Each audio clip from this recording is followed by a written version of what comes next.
நாம் கேட்கப் போகும் சிறுகதை. அது எழுதியவர் அபிமன்யு ராஜராஜன்.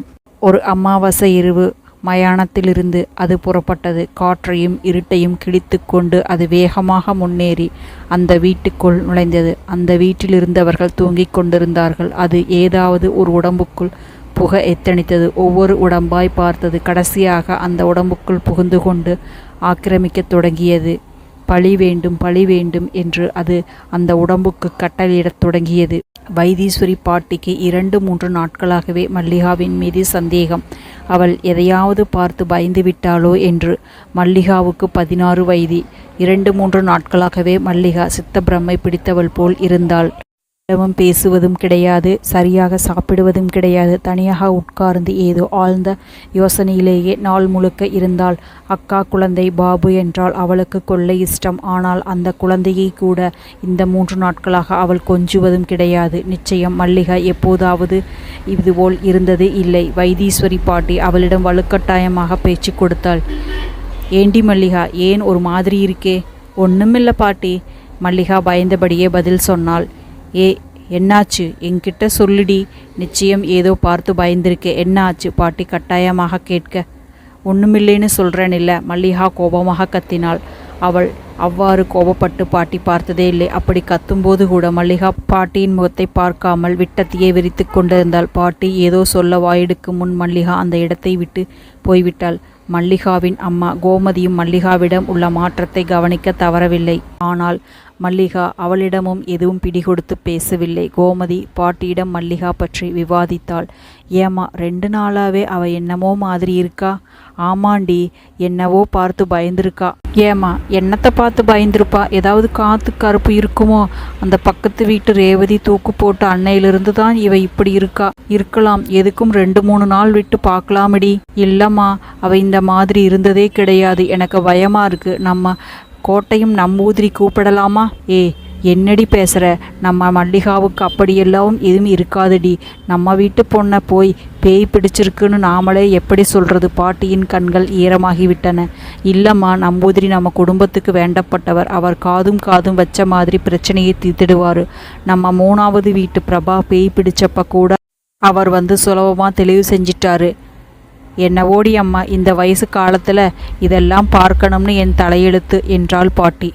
பாட்டி சலுத்து கொண்டே போய்விட்டாள். மல்லிகா என்றால் பாட்டிக்கு உயிர். மல்லி என்று சின்ன வயதிலிருந்தே அவளை தூக்கி வளர்த்தவள் வைத்தீஸ்வரி பாட்டிதான். அவளுக்கு ஏதோ ஒன்றென்றால் பாட்டி சோகமாவது இயற்கைதானே. மல்லிகாவின் அம்மா கோமதி நம்பூதிரியிடம் போனில் பேசுவதை அது கேட்டுக்கொண்டிருந்தது. கோட்டையும் நம்பூதிரி அன்று இரவே அங்கு வந்து விட்டார்.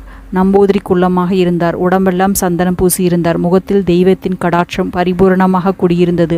பார்த்தாலே கும்பிட வேண்டும் போன்ற தோற்றம். வாங்க நம்பூதிரி, வாங்க. கோமதியும் மல்லிகாவின் கணவன் வெங்கடேசும் வாசலுக்கு வந்து வரவேற்றார்கள். நம்பூதிரி வாசலில் அடியெடுத்து வைத்தவுடனேயே சற்றென்று காலை திரும்ப எடுத்து கொண்டார். நம்பூதிரியின் வருகையை அது உணர்ந்து கொண்டது. நம்பூதிரி கண்ணை மூடிக்கொண்டு கொஞ்ச நேரம் ஏதோ மந்திரங்கள் ஜெபித்தார். மீண்டும் ஒரு முறை காலடி எடுத்து வைத்தார். இந்த முறை 1-2 அடிகள் நம்பூதிரி உள்ளே நடக்க உடனடியே அவர் உடம்பு மெல்ல நடுங்கியது. இஸ்தலத்தில் ஏதோ ஒரு தீய சக்தி ஒன்று, நம்பூதிரி சொன்னார். நம்பூதிரி அப்படி சொன்னவுடன் கோமதி புடவை தலைப்பால் கண்களை துடைத்து கொண்டாள். வெங்கடேஸ்வரன் அவளை ஆதரவாக தாங்கிக் கொண்டான். கோமதி கண்களை துடைத்து கொண்டு பேசத் தொடங்கினான். என் பொண்ணு மல்லிகா 3 நாளா ஒரு மாதிரி இருக்கா. பக்கத்து வீட்டுல ஒரு பொண்ணு ரேவதின்னு பேரு. அவளும் மல்லிகாவும் சிநேகிதிங்க. அவ 3 நாள் முன்னாடி தூக்கு போட்டு செத்து போயிட்டா. அவ செத்த அன்னையிலிருந்து எங்க மல்லிகா ஒரு மாதிரி இருக்கா. சாப்பிட மாட்டேங்கிறா, சரியா பேச மாட்டேங்கிறா. எனக்கு பயமா இருக்கு நம்பூதிரி, நீங்க தான் காப்பாத்தணும். கோமதியின் குரல் தழுதழுத்தது. மோளே கரையண்டா, என்ற அம்மே பகவதி அருளால் ஞான் தீய சக்தியை அளிக்கும். மல்லிகா விழி மோளே. கோமதி மல்லிகாவை கூட்டிக் கொண்டு வந்தாள். மல்லிகா நம்பூதிரின் அருகில் கூட வர மறுத்தாள். எனக்கு ஒன்றும் இல்லை, எதுக்கு என்ன பெயோட்டுறீங்க? மல்லிகா கூச்சல் போட தொடங்கினாள். கோமதி செய்வதறியாது திகைத்தாள். கோமதி, நான் கூட்டிட்டு போறேன் என்று வைத்தீஸ்வரி பாட்டி மல்லிகாவை கைத்தாங்களாக பிடித்தாள். மல்லி, வாமா, நம்பூதிரி ஒன்றும் பண்ண மாட்டாரு, தைரியமா வா. பாட்டி மல்லிகாவை மெல்ல இழுக்க மல்லிகா மிரள பாட்டியுடன் நம்பூதிரின் அருகில் வந்தாள். அவள் நம்பூதிரியை நெருங்கியவுடன் நம்பூதிரின் உடல் நடுங்க அதிகமானது. நம்பூதிரி மல்லிகாவை பார்த்தாள். மல்லி நம்பூதிரியை நேருக்கு நேர் பார்க்காமல் தலை குனிந்து கொண்டாள். நம்பூதிரி அந்த சக்தி மிக அருகில் இருப்பதை உணர்ந்தார். அவர் வாய் மந்திரங்களை உச்சரிக்கத் தொடங்கியது. நம்பூதிரி மந்திரம் சொல்லத் தொடங்கிய உடனேயே உள்ளுக்குள் இருந்த அது நம்பூதிரியை பார்த்தது. நம்பூதிரி மந்திரம் சொல்ல முடியாமல் திணறினார். அவர் அருகே தெரியாமல் யாரோ அவர் வாயை பொத்துவதைப் போல் இருந்தது. நம்பூதிரி சற்றென்று பின்னால் போனார். அவளை கூட்டிட்டு போ, ஞான் காலையில் நோக்கும். நம்பூதிரி சொன்னவும் பாட்டி மல்லிகாவை கூட்டிட்டு மல்லியின் அறைக்குள் போய்விட்டாள். அறையில் மல்லி நுழைந்தவுடன் பாட்டியும் நுழையப் போக, நீ உள்ளே வராதே. மல்லி பட்டென்று கதவை சாத்தி தாழ்பால் போட்டாள். நம்பூதிரி பின்வாங்கியதைக் கண்டு அது தனக்குள் சிரித்து கொண்டது.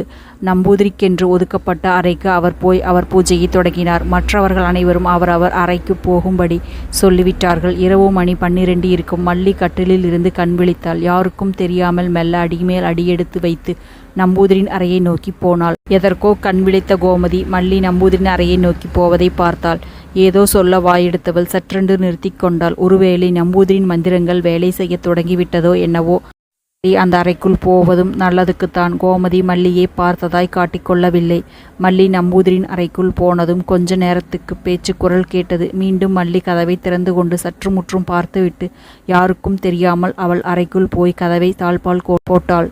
காலையில் கோமதி காஃபி எடுத்துக்கொண்டு நம்பூதிரியை எழுப்பப் போனாள். உள்ளே போனவள் வீல் என்று அலறினாள். அங்கே அந்த அறையில் நம்பூதிரி இறந்து கிடந்தார். யாரோ அவர் கழுத்தை ஒரு இரும்பு கம்பியால் இறுக்கியிருந்தார்கள். கோமதியின் குரல் கேட்டு விடை கூடியது. நம்பூதிரியின் கொலை செய்தி ஊருக்கே பரவ கொஞ்ச நேரத்தில் போலீஸ் வந்தது. முதல் கட்ட விசாரணை எல்லாம் முடித்து போஸ்ட்மார்ட்டத்திற்கு பிறகு மீண்டும் வருவதாக சொல்லிவிட்டு போலீஸ் சென்று விட்டது.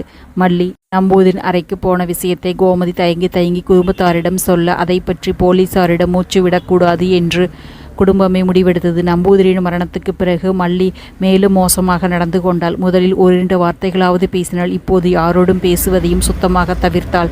நம்பூதிரியை கொன்றது எவ்வளவு திருப்தியாக இருந்தது என்று அது சந்தோஷப்பட்டு கொண்டது. அன்று இரவு 10 மணி இருக்கும். மல்லியின் அறையிலிருந்து சிரிப்பு குரல் கேட்க கோமதி விழித்து கொண்டாள். மல்லியின் அறை கதவு திறந்திருந்தது. உள்ளே விளக்கு எரிந்து கொண்டிருந்தது. கோமதி விழித்த பிறகு தனக்கு அருகில் படுத்திருந்த தன் 3 வயது பேரன் பாபுவை தேடி பார்த்தாள். பாபுவை காணோம். ஒருவேளை பாபு மல்லியின் அறைக்கு போய்விட்டானோ என்று கோமதி தூக்கி வாரி போட்டது. ஐயோ, பாபுவை மல்லி ஏதாவது செய்துவிட்டாலோ. கொஞ்சம் படபடவென்று அடிக்க கோமதி மல்லியின் அறையை நோக்கி ஓடினாள். உள்ளே மல்லி அப்போதுதான் குழந்தை பாபுவை தூக்கி கொண்டிருந்தாள். கோமதி அவசரமாக போய் குழந்தையை அவள் கையில் இருந்து பிடுங்கிக் கொண்டாள். மல்லி கோமதியை கோபமாக பார்த்தாள்.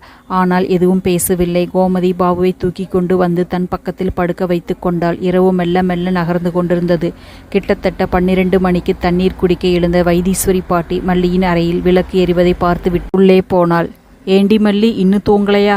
மல்லி பதிலேலும் சொல்லாமல் பாட்டியை வெறித்து பார்த்து கொண்டிருந்தாள். திடீரென்று வெறி வந்தவளைப் போல் கோபமாக பக்கத்தில் இருந்த பால் டம்ளரை பாட்டியின் மீது வீசி எறிந்தாள். ஆனால் அது பாட்டியின் மேல் படவில்லை. இங்கிருந்து போயிடு, மல்லி பாட்டியை பார்த்து கத்தினாள். பாட்டி மல்லியின் கோபத்தை பொருட்படுத்தாமல் மல்லியை நெருங்கினாள். பாட்டி அருகில் வருவதுமே மல்லியின் உடம்பு நடுங்க ஆரம்பித்தது. பாட்டி மல்லியின் அருகில் வந்து, மல்லி, உனக்கு என்னம்மா பயம் என்று கேட்டாள். இப்போது பாட்டி மல்லிக்கு மிக அருகில் இருந்தாள். அவளை கொன்றுவிடு, அது உள்ளுக்குள் இருந்து கட்டளையிட்டு கொண்டே இருந்தது. சற்றென்று பாட்டி மல்லியின் கழுத்தை பிடித்தாள். மல்லி பாட்டியின் பிடியிலிருந்து விடுபட திணறினாள். பாட்டியின் பிடியில் அசுர பலம் இருந்தது. ஏண்டி மல்லி, நான் ரேவதியை கொன்னதை நீ பார்த்துட்டதானே? அதான் பார்த்தது 4 நாளா இந்த நாடு நடுங்கறையா? அதை பார்த்து அந்த நம்பூதிரி கிட்ட கூட நடுராத்திரியில் போய் சொன்னியேடி. என்ன ஆச்சு? ஹஹஹா, அவனையும் கொன்னுட்டேனே, இப்ப நீதாண்டி என்று சொல்லிக்கொண்டே மல்லியின் கழுத்தை பிடித்து இருக்க மல்லி மெல்ல மெல்ல இறந்தாள். வைத்தீஸ்வரி பாட்டிக்குள் இருந்த அது ரேவதி, நம்பூதிரி, மல்லி எல்லோரையும் சொன்ன மாதிரியே கொன்னுட்டேனே. அடுத்தது பாபு வேணும் என்று வைத்தீஸ்வரியிடம் கட்டளையிட்டு கொண்டிருந்தது.